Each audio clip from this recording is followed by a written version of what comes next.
Will the presidential or the parliamentary solve the core of the question, which is largely a problem of elite capture? Complete, total, whether we talk about the economy, whether we talk about security, whether we talk about the political class and political parties, whether we talk about the judiciary and INEC, a total capture by a certain kind of elite class. And my question, therefore, is, do these systems necessarily change the character of this political elite?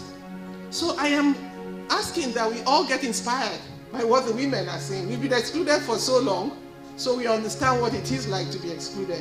If you are feeling the exclusion now, welcome to our club. We've been there for a long time, and we want you to feel the pinch.